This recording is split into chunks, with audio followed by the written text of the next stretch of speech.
What if you and your best friend were thrown into a twisted survival experiment? No zombies, no desert island, just two rules. One of you isn't allowed to sleep at all, and the other? No food, just water. No snacks, no cheat days, not even a crumb. The challenge? Who dies first? Sounds like a bad Netflix pitch. But hey, let's break it down and see who taps out first when the body runs out of either rest or fuel.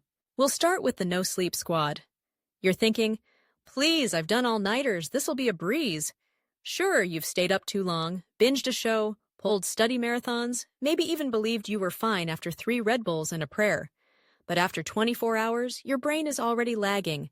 Your coordination is shot. You feel drunk without the party. Memory? Forget it.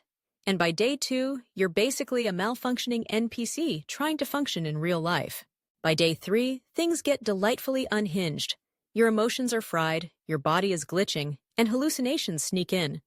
You might see things move in the corners of your eyes or think your cat is whispering financial advice. Your brain can't regulate reality anymore.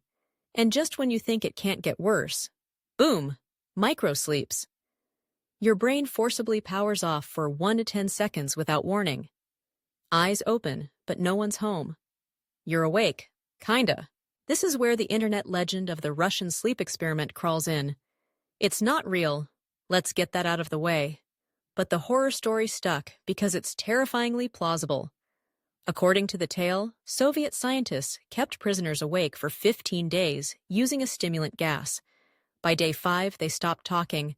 Then came the screaming, then silence, then self-mutilation, organ removal, and finally, death. It's all fiction, but here's the twist. The symptoms. Based on real effects of extreme sleep deprivation. Back in real life, the longest scientifically documented time a human stayed awake is 11 days, by a high schooler named Randy Gardner in 1964. By day 3, he was moody and uncoordinated. By day 6, he was hallucinating and paranoid. By the end, he couldn't form proper sentences. He recovered after sleeping 14 hours straight. Lucky. But in rats? Sleep deprivation killed them after 11 to 14 days. Their immune systems collapsed. Internal organs gave out. The body literally couldn't stay alive without a reset. Meanwhile, let's check in with your friend. The one who hasn't eaten a single thing but is sleeping like a baby. Surprisingly, they're fine-ish. For the first couple days, their body burns stored glucose. That's glycogen from the liver and muscles. Then, it flips the metabolic switch to ketosis, where it burns fat instead of carbs. This is the same state keto fans worship. Except in this case, it's not trendy. It's desperation. Around day 5 or 6, their body starts slowing down like a phone on 3% battery. Energy is low, movement is minimal, but the brain is still working. Why? Because it adapts to use ketones, a fuel made from fat.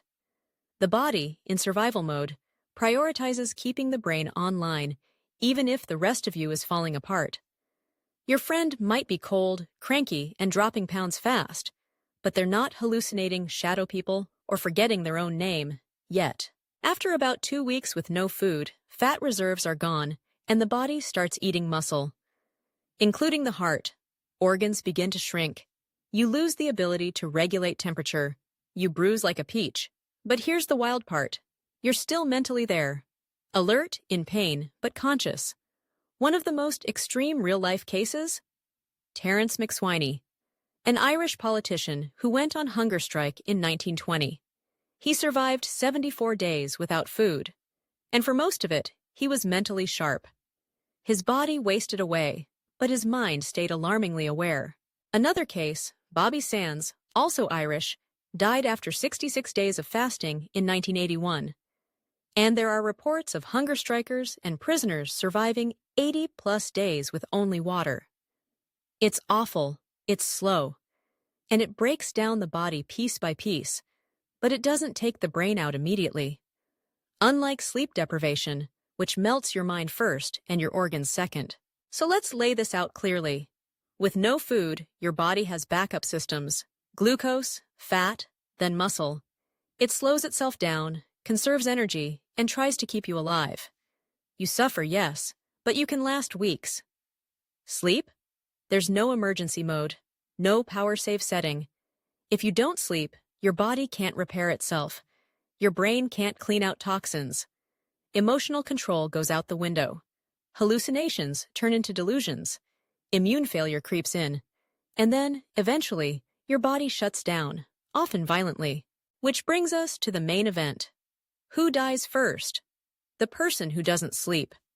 Sleep deprivation usually leads to fatal collapse in 10 to 14 days, while starvation takes 30 to 70 plus days, depending on the person, their body fat, and water intake.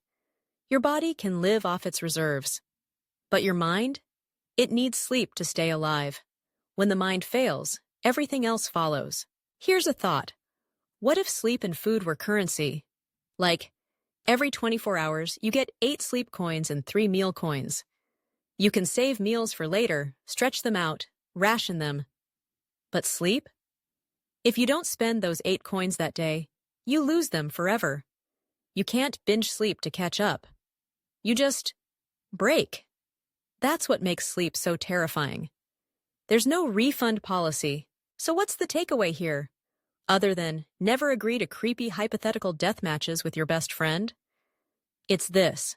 Sleep is not optional. It's a life support system. Your brain needs it to think, feel, remember, heal, and stay you. You can skip lunch and live. Skip sleep, and you'll lose your mind before you lose your pulse. If you enjoyed this delightful mental spiral into human biology and slow-motion body horror, hit the like button, subscribe, and maybe drop a comment like, "I'm watching this at 3 a.m., send help, and please, go eat something. Then take a nap. Don't make me come back with another weird thought experiment to scare you into self-care. Or do, I'm ready."